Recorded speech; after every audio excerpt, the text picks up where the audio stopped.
What's up, guys? Welcome back to another daily Bible reading snapshot. Today in the book of Leviticus, we're also only looking at one chapter, just like we did yesterday. Now we're looking at Leviticus chapter 14 because it's another long chapter.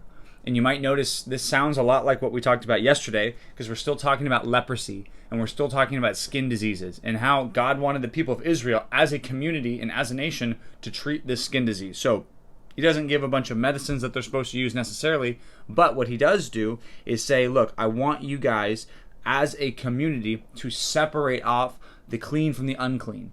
And that's a word actually that shows up a lot in this chapter, the word clean or cleansed.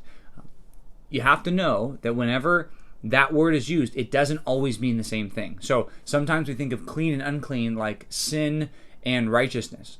While sometimes it is used that way in the Bible, I don't think that's necessarily what we're talking about here. We're talking about a ritual cleanliness and a ritual uncleanness. So basically, if you were a leper or had this skin disease, you were removed from the temple worship and you weren't going to be a part of that. Well, at this point, it wasn't temple worship, it was tabernacle worship, the tent of meeting, right? You weren't supposed to be mixing with the rest of the people because of your skin disease. So they were supposed to be removed and separate. And this chapter really gives us the instructions and the rules they were supposed to follow as they came into the land and separated themselves from those who had this disease. And what it says is, in verse 34, this might be a little interesting to you, it says that when they come into the land, and God's speaking here, it says, when you come into the land of Canaan, which I give you for a possession, and I put a case of leprous disease in a house in the land of your possession. And then he goes on. But I want you to notice, what is he saying there? God is saying that who's in charge of the leprous diseases? Who's in control of all disease and all sickness? God says, I am. And in some cases, he's putting that in their house. He's giving it to them. Why would God do that? Right? Well, there could be a lot of reasons why God gives people sickness. One of the things we see here is that when they are leprous and then they come back to the community, one of the things they're supposed to offer is a sin offering, which if you remember from the beginning of the book of Leviticus, a sin offering was supposed to be done for an unintentional sin. So for some of these people, their leprosy might have been a discipline from the Lord for their sin, but that doesn't mean it was for everybody a discipline from the Lord. We don't know what it is for everybody. But what we do know is that God is in control of all sickness and all disease. So I think that's an encouraging little line that he gives there, even though it's kind of a scary line, but God gave these people leprosy. He's in control of all of that, and he's also in control of taking away that disease. So that's what we're talking about here in Leviticus 14. In the New Testament, we are looking at Matthew chapter 26. This chapter we've actually broken up into three sections. We're reading from verse 55 all the way to verse 75 to the end of the chapter. And what I want you to see here is, we talked about this yesterday, but when Judas betrays Jesus and these people come to take away Jesus, that was all done in secret. And Jesus actually points this out and says, you guys wouldn't have done this in front of the whole crowd. You wouldn't have done it with everybody watching, but you did this in secret because you knew that nobody would oppose you if you did it at night when nobody was watching. So Jesus calls him out for that. And then he goes to this guy named Caiaphas, who says is the high priest. He goes to his house, and when they're talking about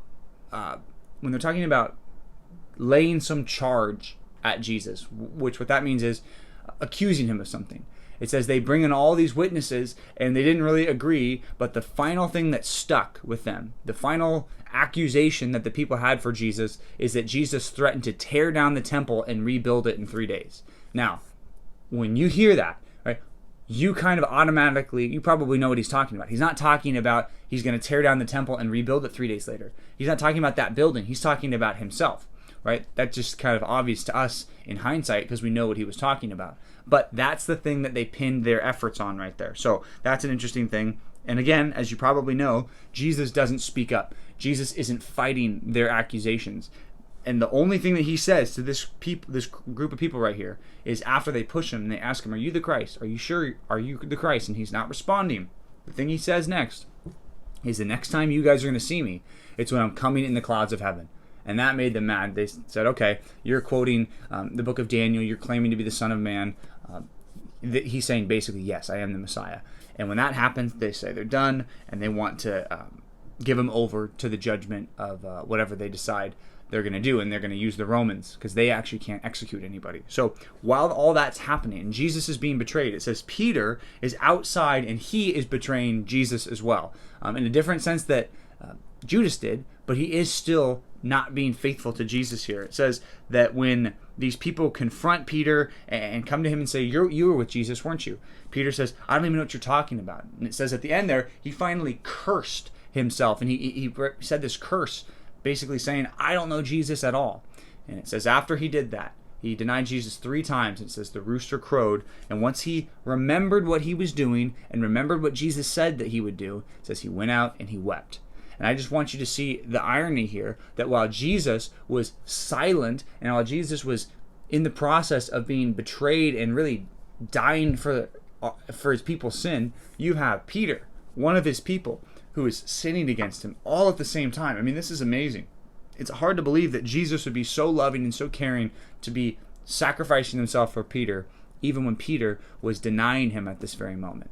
So that contrast I want you to see in today's reading, and remember how good it was that Jesus died while we were still his enemies. So that's today's DBR Snapshot. We hope to see you back tomorrow for another one. See you back.